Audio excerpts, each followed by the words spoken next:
Welcome back to the ICANN APAC TWNIC Engagement Forum. The section will begin soon. This section will be deploy Rpki to boost routing security.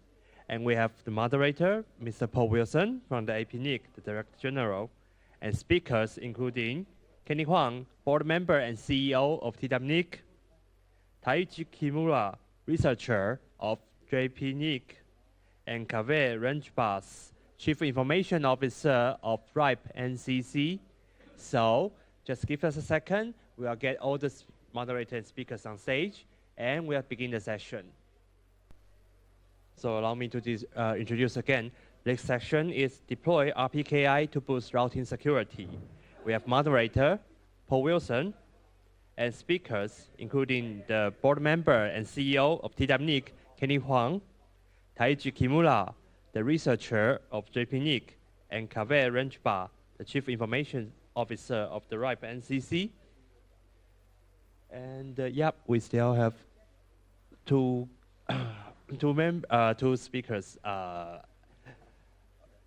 Two speakers not on stage, but it will be fine. I'll wait for them for a while. Okay, so we'll just begin and get them on stage later. So please give them a big hand to welcome their section.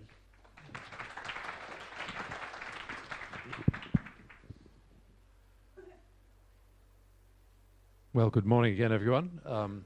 Thanks for coming back from such a very short coffee break. Thanks again to TWNIC for this great opportunity to talk about current important issues, and there's no doubt about it at all that security is an important issue for all of us these days. So we're continuing on the security theme. Jeff Houston mentioned before from APNIC's point of view that we do serve the entire Asia-Pacific region, and we conduct surveys every 2 years of the priorities of the APNIC community, the network operators, the ISPs who build the internet, and we try to maintain some understanding of priorities as they change, and security has become the #1 challenge and top priority of our community, at least over the recent years. So it used to be IPv6 actually. IPv6 deployment was listed as the biggest challenge, but in recent years, security is the one. So it's very good to have this extended opportunity today. And in this session, we'll be continuing the discussion about Rpki. Now, you heard plenty from me about Rpki this morning, so I won't be laboring those points too much, but I do have 4 excellent panelists here to talk about the different nuances of Rpki. I think we'll be introducing more Rpki concepts and explanations so that we really try and promote a very good understanding of Rpki. As David said, it's a complex system. Some people would say too complex, but I think we all know that security by its nature actually seems to need to be complex. It's not a trivial challenge at all. So I think we will hear more, which I hope will bring everyone up to speed and really understand how Rpki works and what are its components, and also I think to talk more about the important issue of how it's being deployed and what are the challenges and what are we seeing next. So let me start with the first panelist to speak will be Kaveh from both Rpki and the ICANN board. And so Kaveh will start with some introduction about Rpki technology and systems. If the presentation is ready. Thank you, Kaveh. Thank you. Thank you very much, Paul. So, yes, my name is Kaveh Ranjbas. I'm the CIO at the Rpki, and let me quickly take you through some slides. These are not my slides. Yes, these are my slides. So, sorry, I have to look from time to time because I don't have a screen. So yes, this would be a quick introduction of Rpki and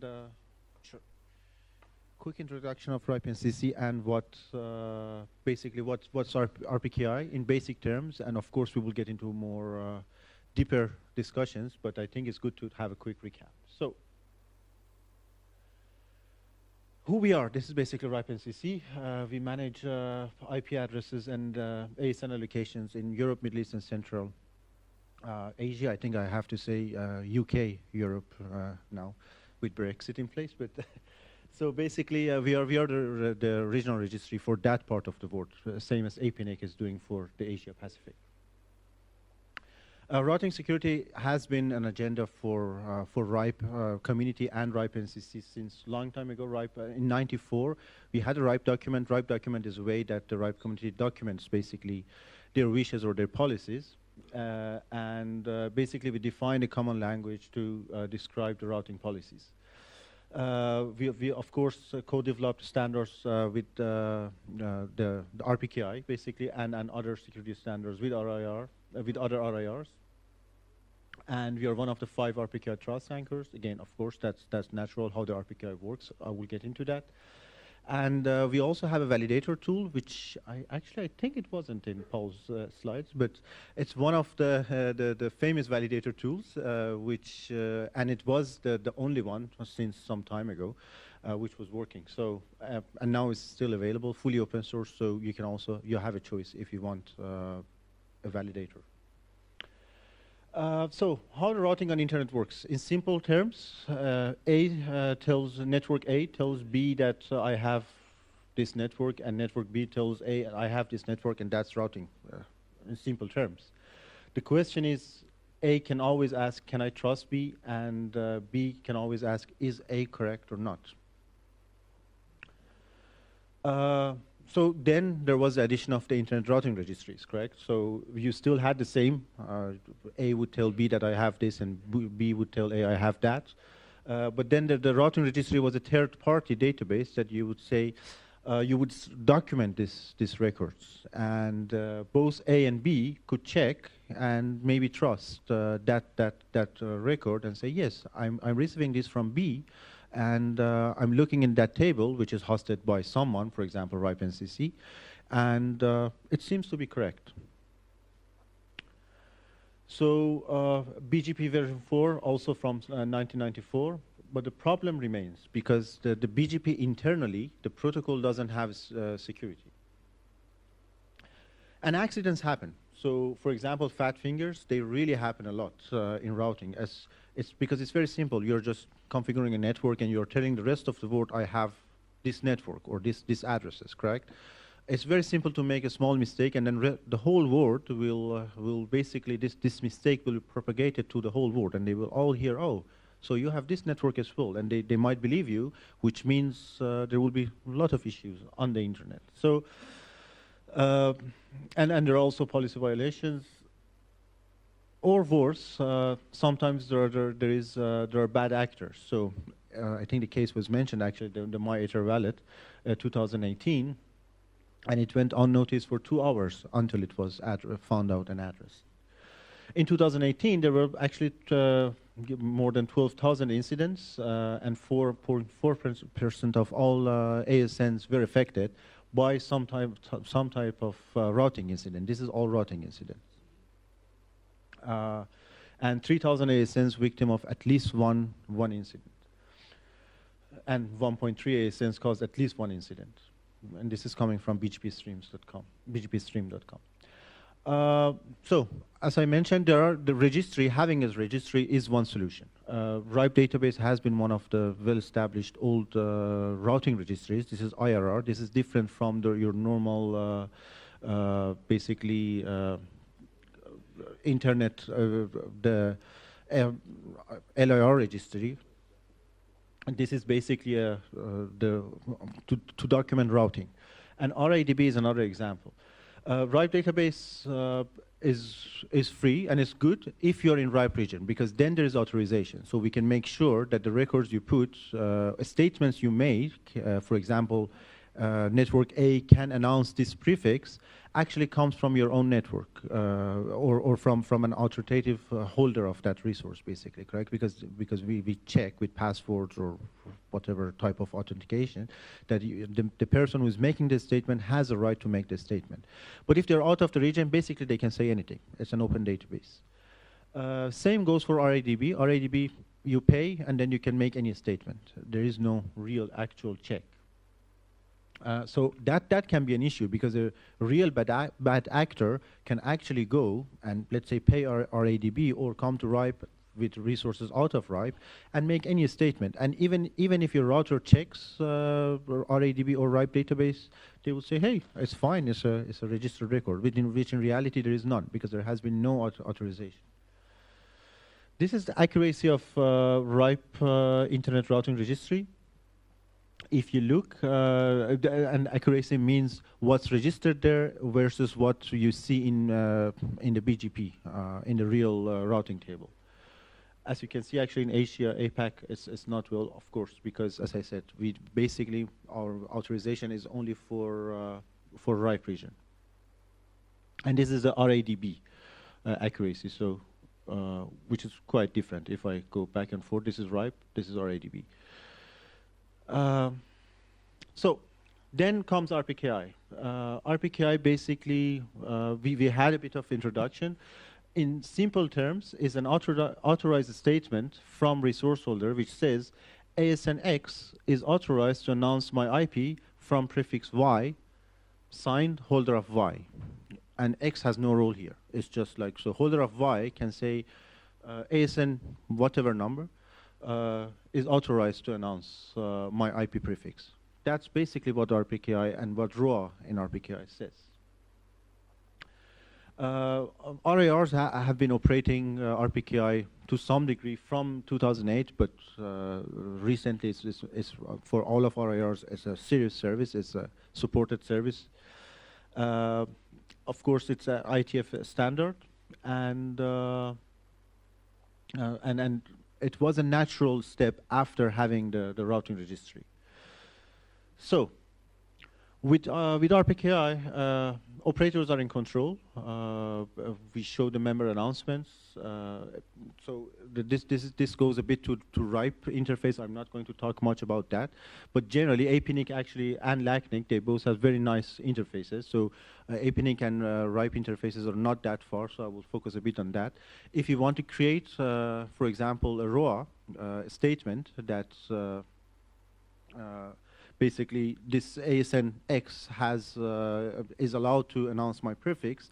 If you log into RIPE portal, and I've, from what I remember from APNIC, very similarly to APNIC, you can actually get a list of recommendations from either what's registered on IRRs or what's being seen in the routing table. So you can even see what's already there, and you say, if you think it's correct, then you can simply just click and create a ROA, and basically that's it, to create a ROA and have that statement out there.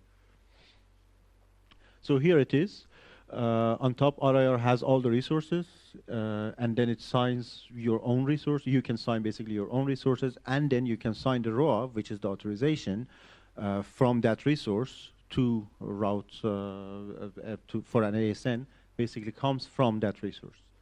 So if you think about it, the focus is on the resource. You, as a holder of resource, have a certificate, and then you can sign different type of statements. In this case, a ROA, which is basically, again, I repeat, ASNX has the right to prefix my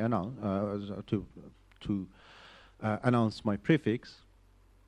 Basically, comes from that certificate. So the key is certificate for the resource, which, because it's given by IANA to your RIR and from your RIR to you, that chain of holdership can be established.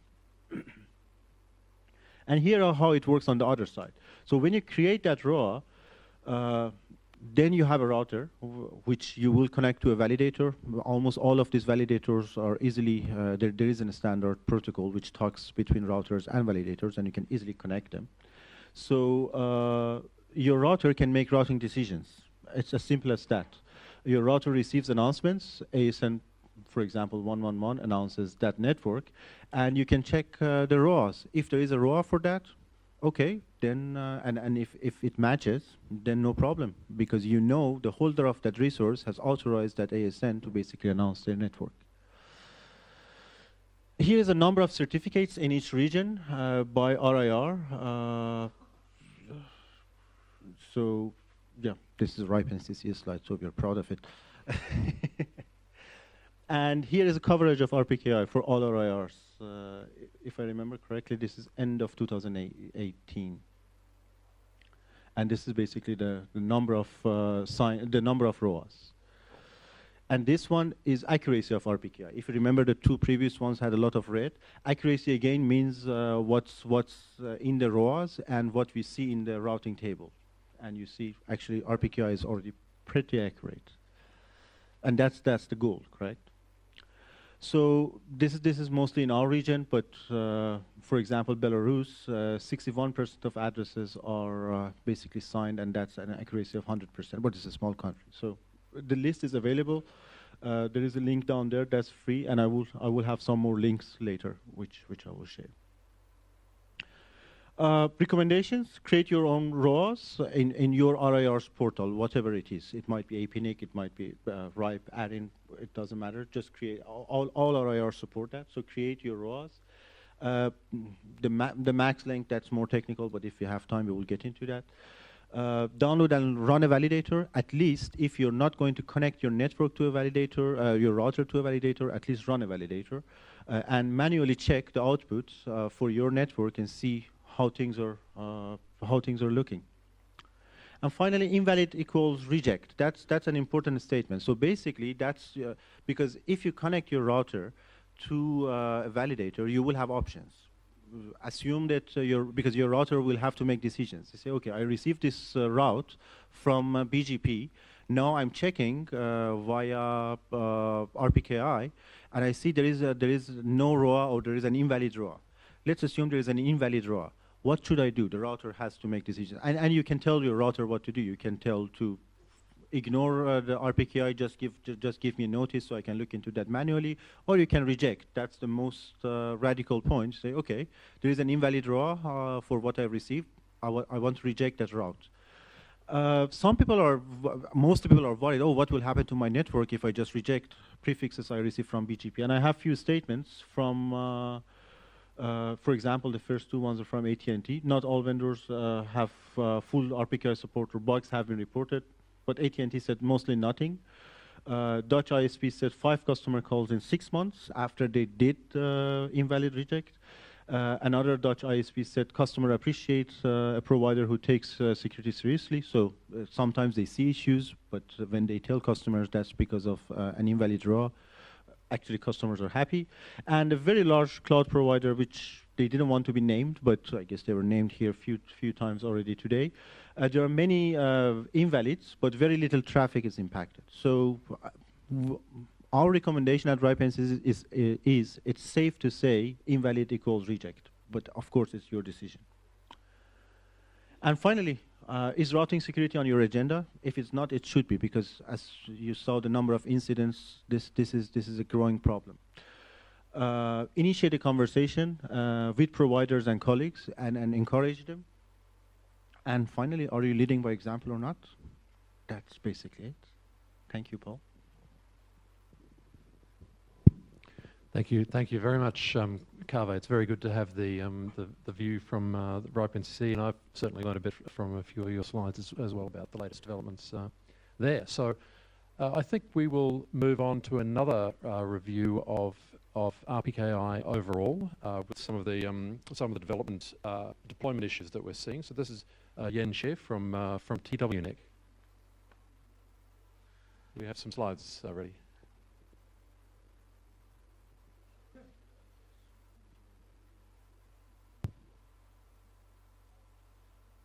Yeah.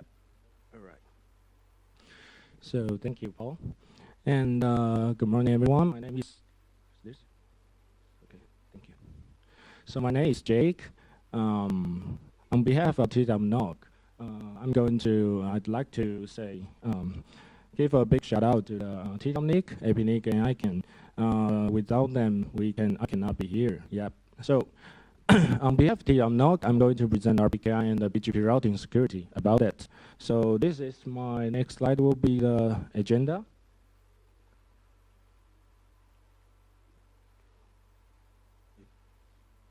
Okay. So first of all, I'm going to introduce why we need RPKI. And for the BGP routing protocol, how do we use it? and a big deployment experience and some observations. So, before we start it, we have to know who owns the resource, right? Who owns the resource? Actually, there are lots of things works by rumor. What is rumor? It means you thought it's real, right? But actually it's not, okay? So just like fake news, journalist gets some information somewhere and announce it as a news. And then people get that information. And we don't know it's true or not without any verification, right? So BGP routing is similar to this circumstance, all right? So I have two real cases to say that. Let's go. One day, my cousin just asked me for that. How do you prove that you are the owner of Gigi? Gigi is my motorcycle. I name it, means green and green, okay? So he asked me for this question about that. How do you prove that you are the owner of Gigi? Yeah, I got a key, right? But there is always a backup key, right? Yes, so you get a key, you cannot prove anything, okay? How about license plate number is on the back end of the motorcycle? I know the number, so what? It doesn't make sense for tell anyone I know the number and I'm the owner, right? So there's the answer is vehicle license, I think, right? The vehicle agent issues this for the buyer.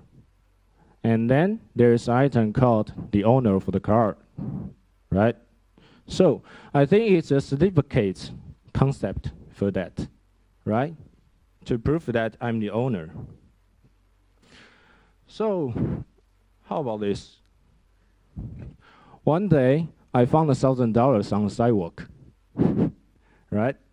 And the man just shot at me, said, "Hey man, that's my money."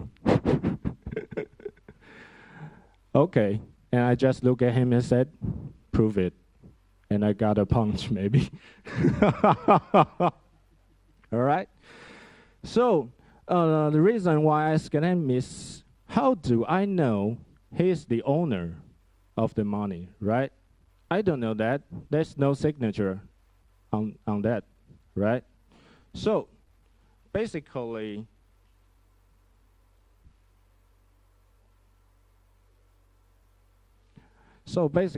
BGP routing on internet is similar to this. Okay, when S number 65536 till 65537, that I have a prefix of that. But what is the evidence says I have that address, right? There's no evidence. Okay, there's no evidence. So, according to the RFC 4270, which is the BGP, the purpose of it is to exchange the network reachability information to your BGP peer. But the basic assumption is to trust anyone who peer with you, okay? So according to this, until now we know there's no trust prefix exchange information when we use BGP routing, all right? Actually, this slide is shared by Tashi, who is the senior engineer and as well as the trainer of Rpki. We have lots of discussion about this. And one day I just asked him for that. You have IP address, right? But how do you prove that IP address is yours, not mine? Right? Where's the evidence?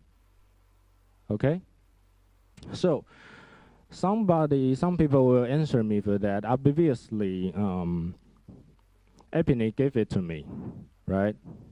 Rpki just allocated prefix blocks to the users, to the service provider, and there's no evidence when I receive the route, according to the BGP.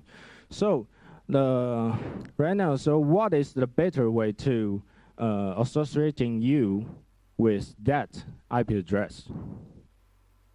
Okay, I think it's a PKI. We all trust APNIC or TWNIC, right?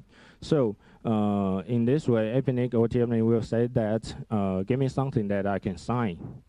Okay, so you get a private key and public key, and you keep private key secret and send a public key to the APNIC or TWNIC. Okay, and then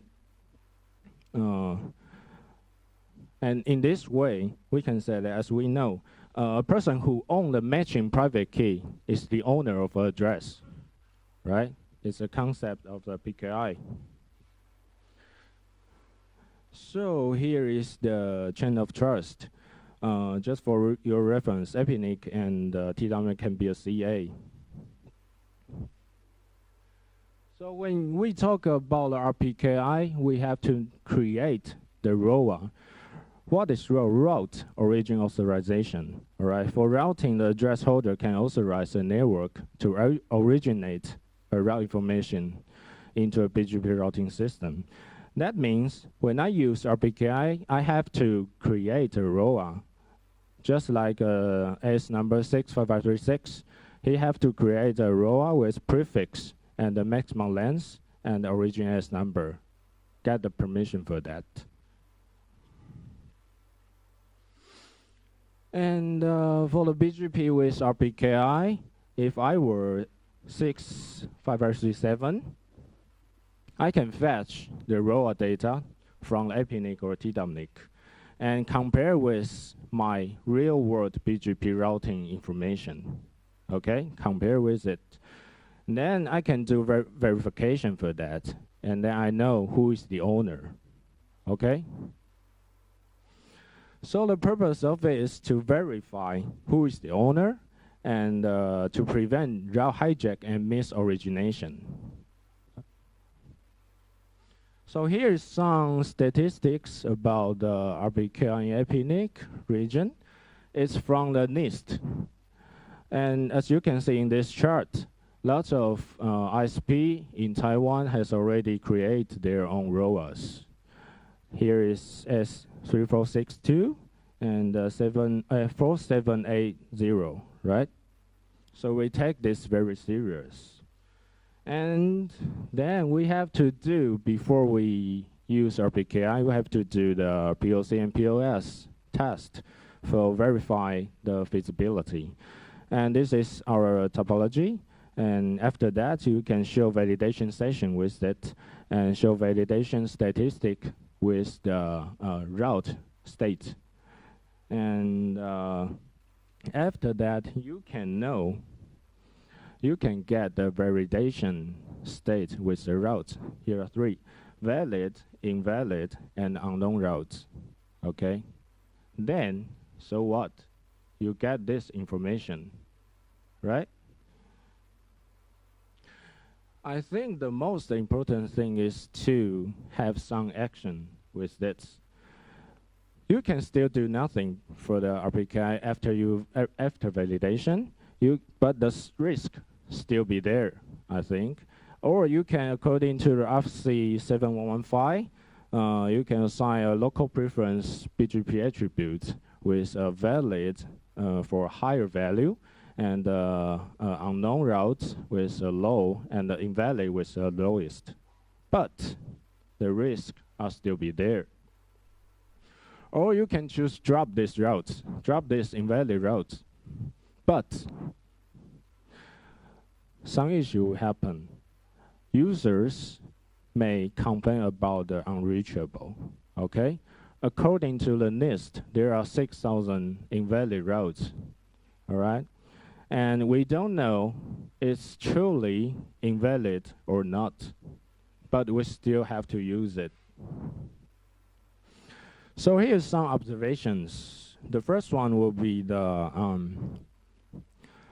risk will still be there, except that we drop the invalid routes, which means when I receive a more specific route from my BGP peer, all right, but the prefix length is invalid, but I still use it to forward the traffic according to the local preference.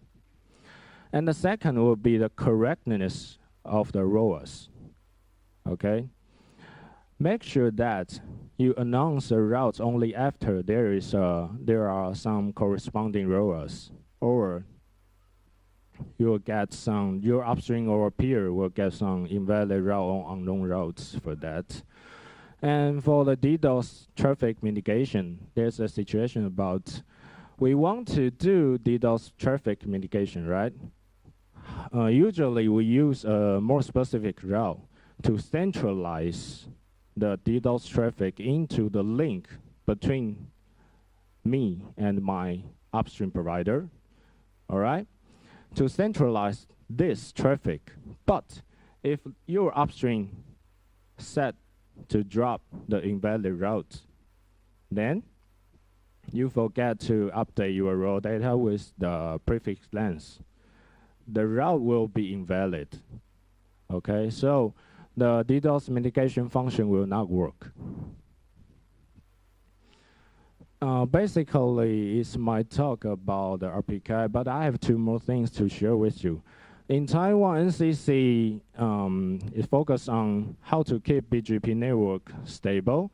So they ask us to have the baseline protection of BGP routing, and have to check the BGP route origination.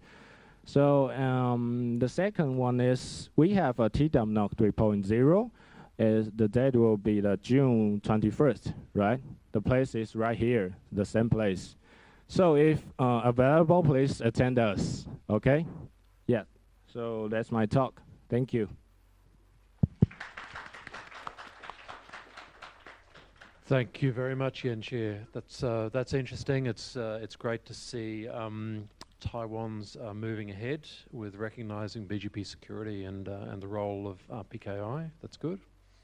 I think we're going to move on now to Japan, another country of the region that's been leading in RPKI adoption, and I think that Taiji will have some interesting content about some deployment realities and possibly a few problems for us to learn about. Over to you, Taiji. Thanks. Hello, my name is Taiji from Rpki. First of all, thank you for inviting me for a very interesting panel discussion, and congratulations for starting TWNIC's Rpki service and for the cooperation with operators in Taiwan network. I am a technical guy mainly on PKI, and I am involved in Rpki in JPNIC and JP region. But my first priority is user's aspect or user's experience. Not only from the registry. As a registry, we often introduced new technology to the users or ISPs, but if it's not useful or having a risk, we need to think about the next step.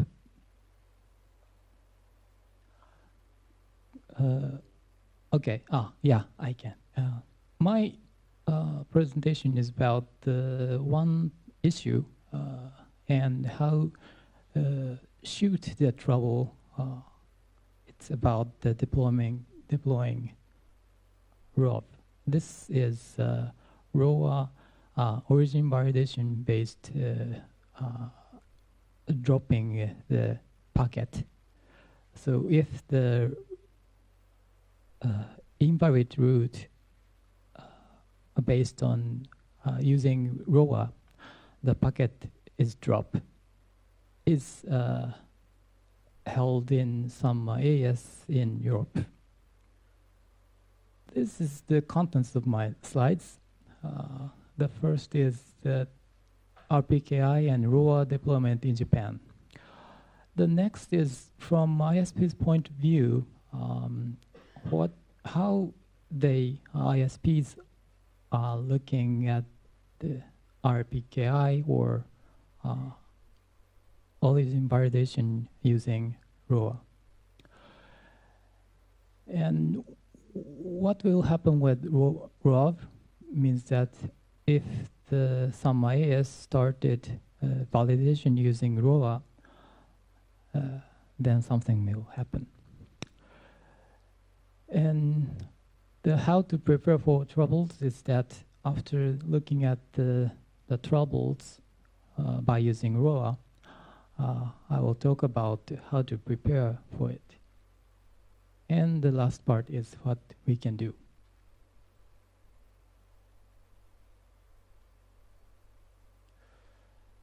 The first part is about the deployment.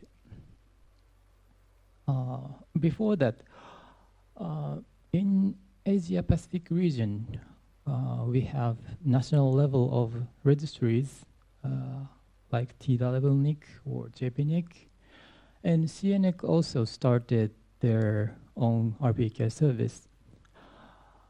In ITF or the IRR meeting, we often said that the RPK service is provided by RRR, but in our region, NIR also doing our RPK service, and we have the operators community in our own region. The basic concept of RPKI is along with registries like this. The IP address are allocated to from RIR to NIR, and NIR allocates IP address to ISPs. In Japan, we are doing a trial service for ISPs on RPKI. The number is like that, and the increased number of the resource certificates are increasing slowly.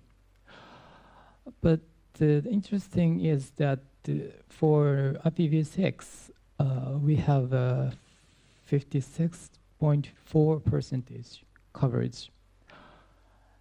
And we're doing a tutorial course, hands-on seminar for beginners periodically.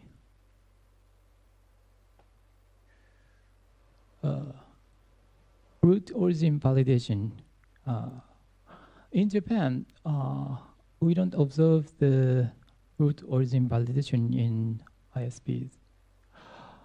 Some of IX started their own validation, but they don't drop the packet. And many of BGP operators know some IS in Europe does ROV through our community meeting like Janog or routing workshops. A decision on doing ROV in our network is hard. It was shown the previous presentation because operational problems are unclear at this time. From ISP's point of view, this is like a magic sword. We have a recent incident, very famous incident, myetherwatt.com. We call this as a triple play. One is that the originally /23 prefix was announced as /24. And that prefix has a DNS server for giving fake a record for users. And the IP address given by the DNS server is working on with the self-signed certificate, but users often ignore the warnings about the self-signed certificate. After accessing to the faked website, the large number of Ethereum was sent abnormally. So misoriginated BGP prefix, sometimes BGP hijack, called hijack, was used to redirect to phishing site. This is like a tool to redirect the access to the malicious site. So that's why the ROA and Rpki is getting deployed. Without tools, global routing can be unsecure. And the prefix, hijacked prefix, can have DNS servers, web servers, other important IP nodes. And origin validation can be used to find the malicious root, like the My Ethernet wallet issues incident. I will talk about the one incident that is observed in Japan by using 3 slides. Customer reported to the ISP, one specific website in Europe is unreachable. But using mobile router, they can reach, and using IPv6, they can reach. Trace route, it was reachable, but it one front of destination, the AS, we can reach, but the destination AS cannot be reached. The ISP responded for the customer as guiding reboot customer's router as usual in help desk. And they asked on the web form for the website about reachability. So they can access to the website, but customer cannot. And the ISP responded as asking for the AS one front of the destination, number 5. Number 5 is the second one from the right side. But no good answer because no relationship with the ISP, the left side. So they asked as number 1 to 4 to help asking as number 5, but all they responded as no action will be taken because no problem found for the prefix. So as from number 1 to 4, they can access to the website. But at last, ISP got a response by email contact from found in peering DB. The reason is invalid prefix length. So they modify the prefix length in ROA. Then finally, they get the reachability from the customer to the website. But the prefix length has been changed operational reasons. And operators or organization cannot remember things over years, 2 years or 3 years after. It's difficult to remember it. So this is not the simple or just a technical issue, but will be happen in worldwide when deployment ROB. So what will happen with it? Humpty Dumpty is a character that is sitting on a high wall, and if he or she drop down to the ground, it's difficult to get back to on the wall.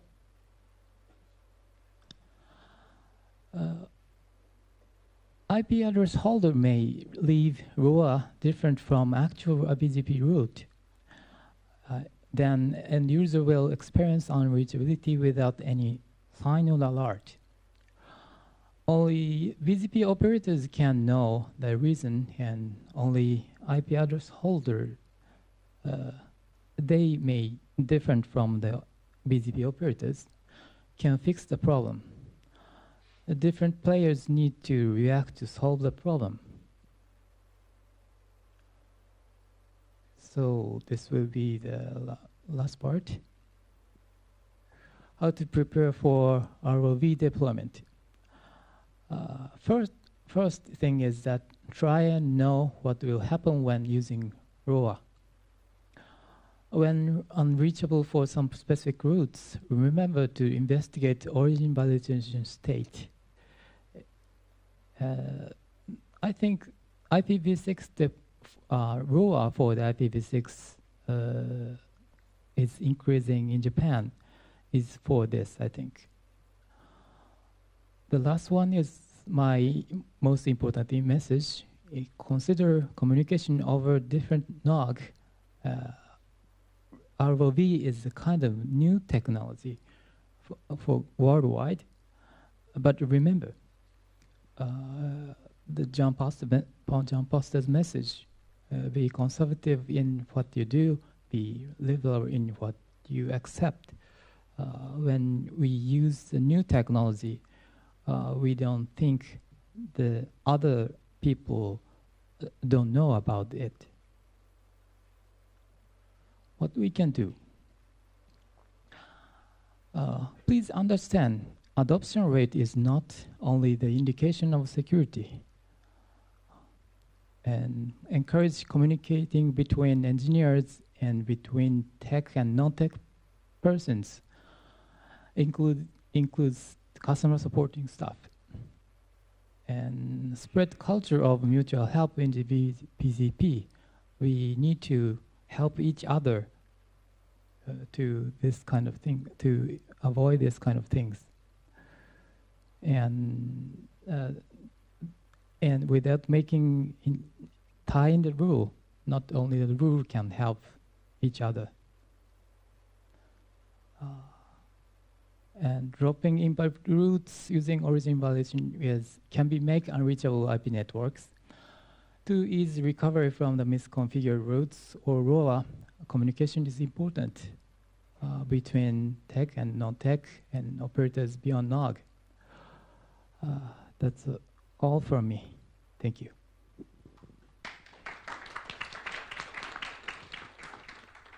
Thank you very much, Taiji. I think your the scenario that you described there is a very good example of what we heard before, that RPKI is a apparently necessary, complex solution to a complex problem, and it can create some real challenges in the types of exceptions and problems that it itself can turn up, which of course we need to be very aware of and careful of in diagnosis and pursuing and solving problems like the one you mentioned. We're in the early days of RPKI, of course, and so we need to be probably more aware and more ready for problems than later on. So it's not an easy challenge. Now the last panelist for the session is Kenny Huang, who everyone knows, and Kenny being the head of TWNIC and also as of this year, I think, the head of TW Cert CC, so a very important security role here in Taiwan. So Kenny, your comments. Thank you, Paul. And also thank you to all the panelists. I'm the only one didn't prepare the printing slide. Just apologize for that.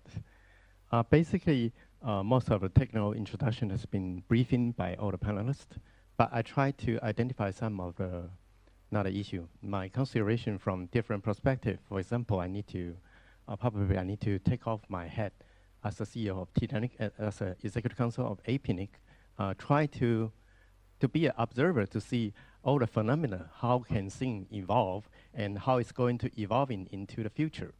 And for example, we try to allocate IP resource. That's why we set up regional internet registry So regional internet registry provide a function as an IP registry. And in order to fair allocate the resource into different stakeholders, so we need to define, identify, develop the policy. Then eventually IR become a policy registry. In order to prevent the routing misbehavior, we need to regulate that kind of route originality so that we become a RPKI registry. Like in the future, probably could be the next step could be a traffic controller to the internet. And I didn't try to elaborate something more, but somehow that kind of feature be given by internet institution basically is self-organized was without any proper delegation from some certain unknown authority. So we need to pay more attention on that kind of the governance involvement for that kind of trend. And basically, still we are facing so many challenges from internet routing, especially as Kevin mentioned, we have 12,000 routing incident happen in just in 2018. And so we still try to figure out how can we mitigate that kind of threat and whether RPKI can mitigate that kind of threat, or we need to take some more aggressive action, for example, like a BGP security. But anyway, still need to go in backward one step to think about what will be the consequence. For example, routing by rumor, that's a basic principle from internet was created. All the packet will forward by someone unknown that deliver the service for you. But when we try to gradually authenticate any originality and all the paths from source to the destination, how it's going to become? It's going to become another uncontrollable legacy.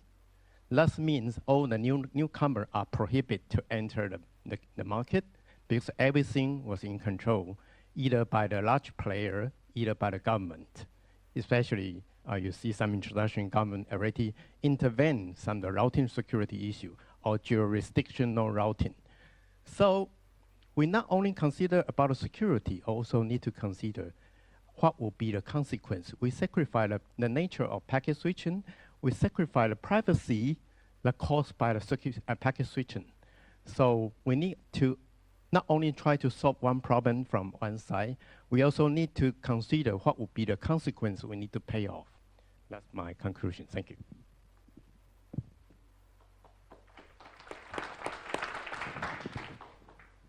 Thank you, Kenny. I would like to see if there are any questions from the audience or any contributions and comments before we continue with the panel discussion. And I think we have Joyce. Thank you. Hi, I'm Joyce from ICANN, but I'm asking this in my own personal capacity because I'm still learning about RPKI. So first a comment. Thank you, Kimura-san, for your presentation. I learned a lot from it because you explained RPKI by explaining the actors involved in it. So you had that example about, when a user experiences a problem and then what happens and then what is done to then resolve the situation. And it led me to think a lot of people, non-technical people, understand how the internet works from their own end-user perspective, only from how do I experience the internet as I'm using it. So then my question would be, who does RPKI target in terms of increasing deployment? So let's say, imagine I wear a hat and I pretend to be a government official. And a lot of government officials are non-technical people, essentially, who are trying to develop policy on pretty technical things. So they may not always understand when we are trying to explain to them using a lot of technical terms. So how would you explain to me, as a non-technical government official who is trying to develop policy, and if I were to ask you, what do I need to do to ensure RPKI is deployed in my country effectively? Do I just leave it to the technical community? So what exactly is involved, and who should be involved? Who are the people at my table that I should involve? That's an interesting question. Not necessarily just to Kimura-san. I mean, I'm just to all the panelists, but I just wanted to thank him for the presentation. Thank you for the very interesting, and we will face the situation for all players using Rpki, I think. One thing is that the story is not simple. Not saying install the new technology to your environment. This is very simple, but for Rpki, it's not set for that. The second thing is that we need to, how do we say that? If we have a new tool, we need to be used to use it. If something happened after using it, we cannot recover it. It's not a good situation. So how about this? Saying the people to use a new tool. If you use this new technology, you need to used to be for avoiding the risks like this. Thank you, Taiji. Before going to Jeff, I did hear a reference before to NCC in Taiwan having taken an interest in internet routing, and I think that's very interesting because while some regulators may take that interest, I think perhaps it's not very common. Not sure how many regulators could even spell BGP, actually. But what do we know about what's happening here in the interest in routing security at that level? Oh, so thank you, Paul. Actually, I have experience to share is about route hijacking. There's some accidents in our network. So we receive some ISP routes, but actually it's a route leak. And the traffic is forward to them. And it's a disaster for that. Yeah. So in this case, we have to let our NCC know what is the BGP. And we tell them how we use Rpki or some kind of tech to let them know how do we protect that. But basically, there is a baseline protection about the routing prefix number for the maxima prefix. And neighbor, you have to do some ACL firewall filter list, all right? So for the prefix list, you have to do the permission. Then you can receive from the ISP. So in this kind of protection, I think the BGP will work well. Yeah. I think the question of the value for users and how regulators or governments might recognize it is very important. But it's not exactly new to Rpki because we've been having the same challenge in describing the transition to IPv6, the deployment of DNSSEC, and now Rpki. So we really do have challenges here in describing how we're going to make the internet a better place by improving a lot of invisible but important stuff in the background. Jeff, were you wanting to comment on this topic as well? I was wanting to comment on this topic, and I was actually going to follow up from the analogy that Jack had produced in his presentation, because I think it actually gets right to the heart of it. I liked GG the motorbike. Because in actual fact, there are two questions. Who owns the motorbike? And does Jack have the authority to put it on the road? Driving it and owning it are actually two different things. And even driving it correctly, on the correct side of the road, is it on the right or the left here in Taipei? You know, is the third question. We confuse Rpki because we bundle up three things, I think, and talk about them as one, but they're not. From APNIC's perspective, we are trying to make who is more provable. Is that your address? Prove it to me. Give me a signed attestation that only you could have signed that says it's your address. And in and of itself, that is really critical for policymakers. You know, are my ISPs routing the right addresses? You know, and that's the first thing, address integrity. is it my motorbike? The next question, am I allowed to drive it on the road, is actually a really hard question. The rowers and BGP is work in progress. We are encouraging operators to do this, but I think everyone will admit what we're doing today might not be what we're doing in 5 or 10 years' time. There is a lot of feeling about the operational requirements of BGP and the operational requirements of security that we're still feeling our way with. We encourage people to use it, but it's not going to cure all routing ills. Humpty Dumpty will still fall off the wall sometimes, and you know, that's a problem. But there is a big distinction. I just wanted to highlight, because it's really important. Owning it and using it, even in IP addresses, are different things. RPKI helps with both, but they are different.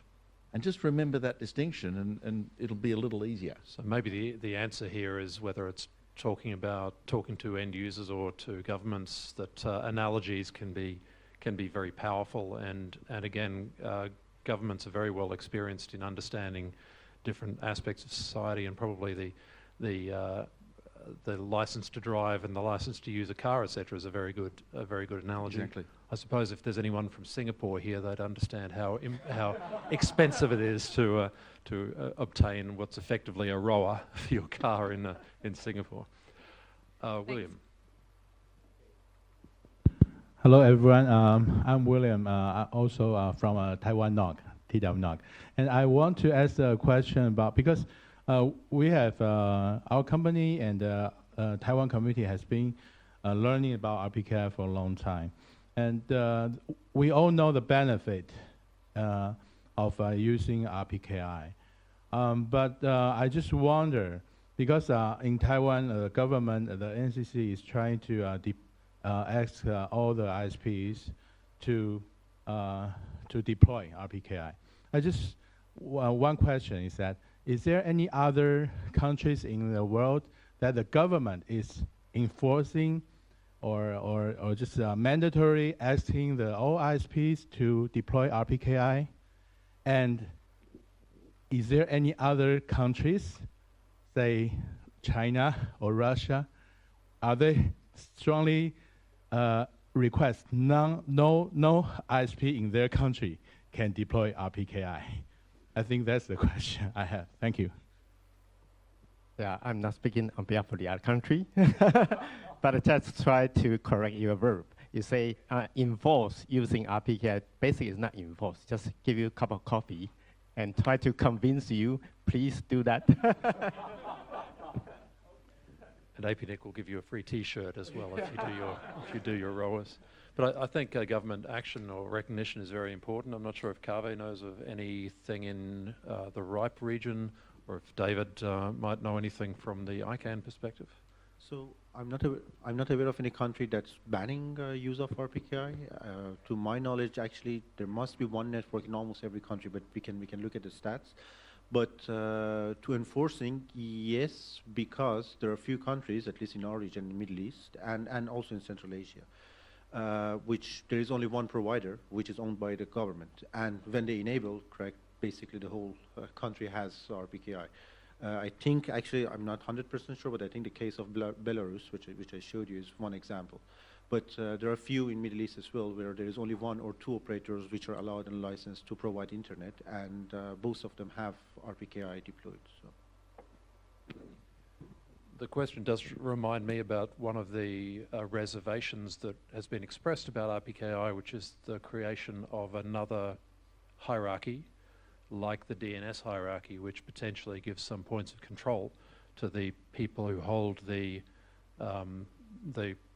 trust anchors effectively, and that has been an issue with RPKI, which I think Kaveh, you were interested to talk about, whether this is a centralization or not of control. Yeah, so I think it's continuing on what Jeff also mentioned. Naturally, there is a need for some hierarchy, because IP address is the way they work, and you want uniqueness. So there is a hierarchy there, which they come from IANA to your RIR to possibly NIR and then to you. So having certificates attesting to that I think is fair, because hey, you have a resource which is coming from a hierarchy, and there is a certificate which says you hold that resource. Basically, the that certificate of ownership, correct? Or holdership in this case. But then having the ROA, which is a statement on top of that. So you hold this resource and then you make a statement. Now that's also, again, as Jeff mentioned, is done by RIRs. But there is no necessity for that part. We are doing it and it's working fine. But that means RIRs are now part of operations of basically your routing, because if it fails, there will be a problem as well. So, and the other thing that actually I'm very happy that APNIC is pioneering that is the idea of being able to sign anything with your certificate. Because if that happens, basically your certificate of holding a resource becomes, to put it loosely, your key to SSA, correct? It's anyone in the world can come up with a service and say, hey, if you want to use this service, you have to prove you hold these resources. And then they can be creative and innovate as much as they want, because they can say, hey, we can come up with a anti-DDoS service as long as you say we create a registry of people who did us and people who want to filter, but you have to say we have to make sure you hold these resources, correct? There are indefinite possibilities of that. I think that would be the right level, but at the moment, anyways, operationally, RIRs are part of also creating signing of the ROA and also distributing that. There are also solutions to that, which I know Paul is also following. But I had two things to say. First, I think the model that RIRs also being part of routing operations is not sustainable. It will work, but I don't think in the long run that will work, and that will naturally evolve. But the second, for that to evolve, we basically need as many people as possible, as many networks as possible to adopt Rpki, because then the issues will become more visible, and of course then the solutions will become more relevant. If today someone comes up with a solution, there is not much need because people haven't even used what's already out there.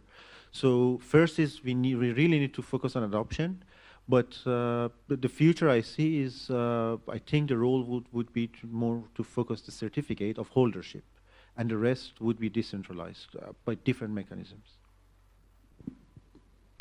Thanks, Kaveh. We've got a few more minutes left if there's another question. If there's not, then perhaps if any of the panelists have got anything final that you'd like to say, either in response to the discussion so far or as a final remark, then please go ahead. Yanjie? I'd like to say that why we do keep seeing the problem with the BGP routing. I think the main problem will be there is no one is in charge of that, right, for the BGP routing.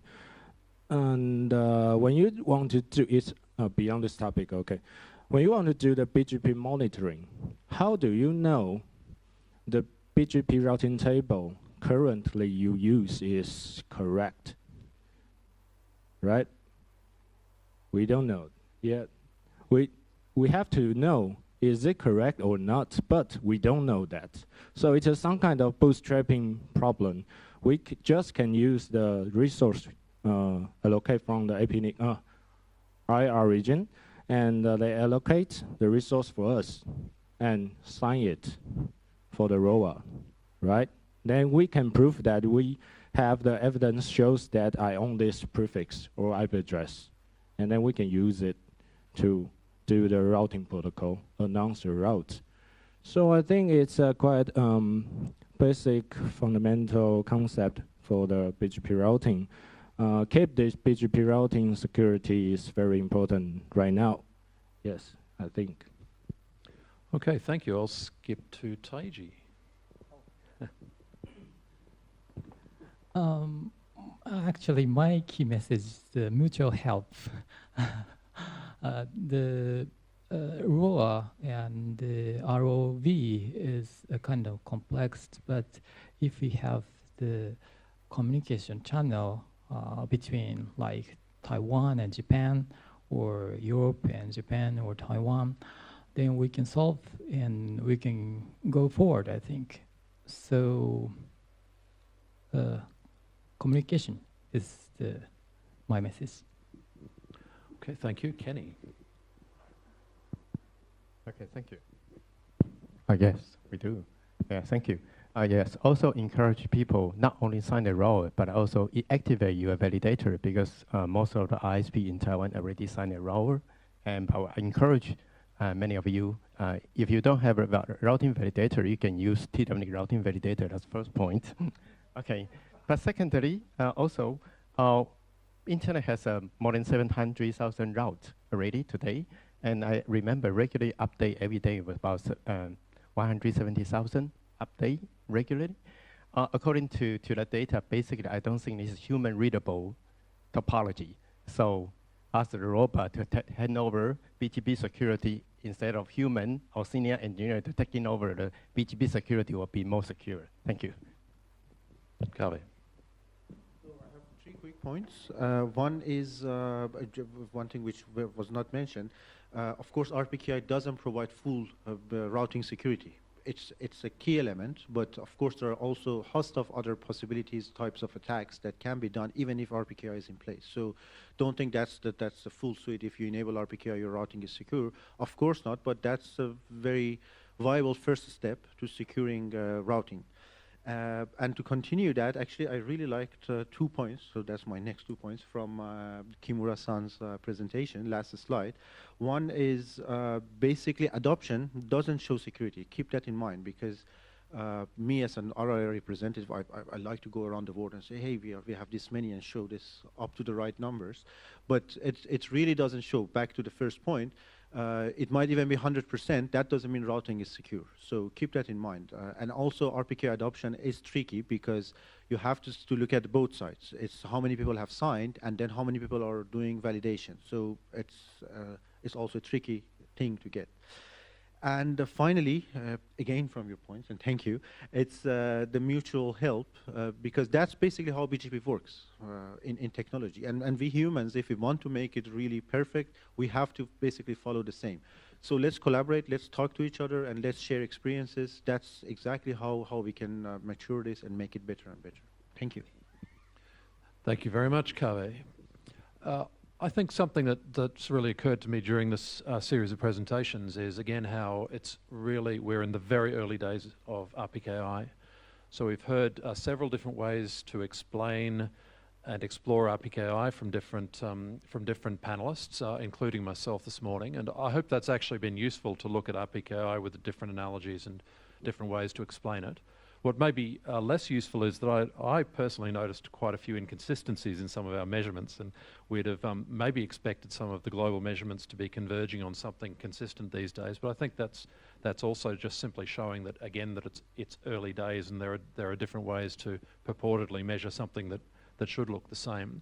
So I'm not sure if anyone else spotted those deliberate mistakes, but I think that's the lesson, is that we have quite a long way to go, that it's early, that the Rpki is complex, and that many things, I think Taiji mentioned, there's many things will be discovered in the implementation, that until we actually use it and get used to using it, we won't know what direction things are taking as time goes on. And Jeff also mentioned this, that the way that we're assuming that Rpki is going to be used today and the way it's being implemented today may well change. Something I've stressed a few times in relation to the IPv6 transition is that we don't actually have a test bed for the internet.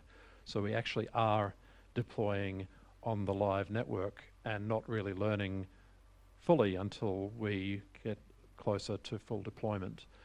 This actually puts an obligation on everyone to actually participate, because it's by getting used to it and deploying it that we will actually ourselves learn and contribute to the learnings of others. So for those in the audience who are in a position to start using Rpki, even the very early step of certifying and registering ROAs, that's an easy thing to do. As Kenny said, that's only part of the story, because by certifying your address space, you're just making the certification available for others to use. And so the other side of it is that if you're in a position to validate routing in your network, then that's a step that you can also take, and that by taking those steps you can improve you can bring some improvements for your own security, but also contribute to the overall process of securing the internet, because this is, of course, very important. We don't need to say that anymore, but it is also early days. So let's see what we can do to move this forward. I hope this has been an interesting and useful panel. Thanks to everyone for your presence and attention. Thanks again to the panelists. Thanks to those who asked some interesting questions that helped the discussion. And I suppose that concludes the panel. Thank you.